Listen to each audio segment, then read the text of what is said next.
My name is Steve Layton, and I travel the world finding amazing and delicious coffee for you to drink at home. Some make coffee difficult to understand and complicated, but here it's my job to make it easy and fun and tell you what's in my mug. Hello everybody and welcome to In My Mug episode 413. As I say in the titles, my name is Stephen Layton and I'm somewhere else again. I think I've forgotten how to record in the studio. It's been so long since I've been back there.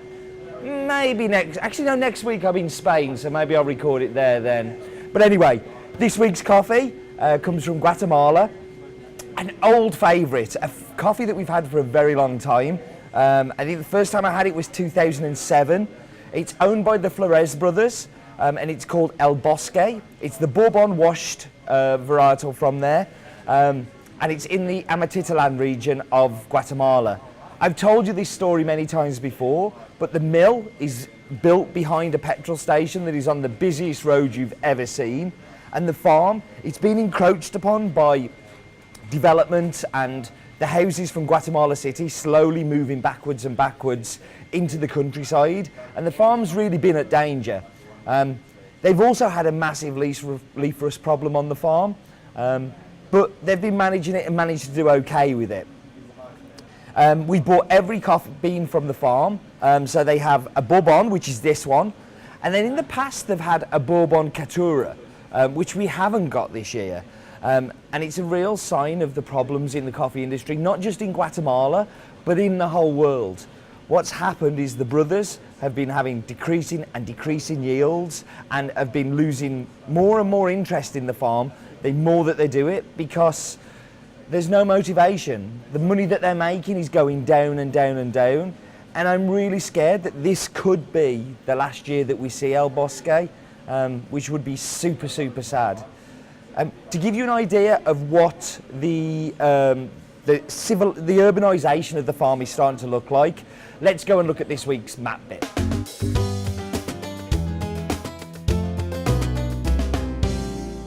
I'm in Estonia, I'm not in Stafford. Why am I zooming up from Stafford?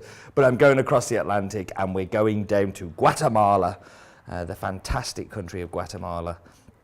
So let's just zoom down, get a little bit more depth in there, and let's chuck up a fact. So the fact is, Guatemala is the leading producer of the material jade. Isn't that interesting? I wonder if it's related to Jade Goody. Anyway, we're going to scroll down and we're going to zoom around and get a little bit of look at the topography of the area. Very mountainous country, Guatemala, lots of volcanic activity. And you can really see here the whole built-up area of the mill. This is me with Raul, who is the 2012 barista champion, who is one of my good friends. This is me standing at the sign with Francisco, and here we go, looking down over the mountains. So this is on the farm, and you can just see how many houses are being built up there. And there in the background, you can see the petrol station. Petrol station is on one of the busiest main roads you can see. So we're just going to zoom around here. Look, just complete urbanisation of the area where before there was nothing. And this is just happening more and more in Guatemala. And this is the mountain looking down. And it's starting to just move up that mountain. We're really seeing things just get so urban. This is Guatemala City virtually. The highest point is Volcan Tamulco, which is 4,211 metres above sea level. And the lowest point, of course, is the Pacific Ocean. And that was this week's map bit. So Amatitlan is one of the regions of Guatemala, which is where you've just seen, which is defined by ANACAFE, which are the Specialty Association of Guatemala. Let's go and find out a little bit more about Guatemala on the fact file. So here we are at the fact file, and as always, do remember, figures may change. That's because we haven't really done our research. So Guatemala, let's focus down onto the country of Guatemala. It has 1,889 square kilometres of area. It is the 8th biggest coffee producer in the world. Its total coffee production is around about 4 million bags, give or take a million.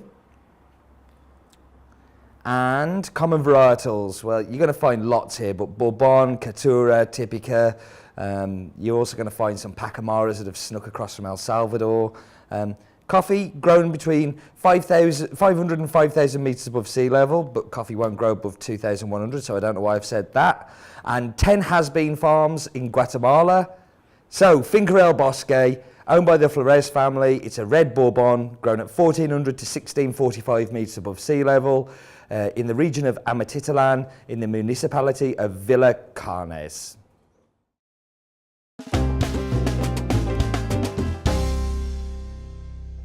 Okay, so that was a fat file. We're going to dive straight into the coffee. So I've used the Clever Dripper.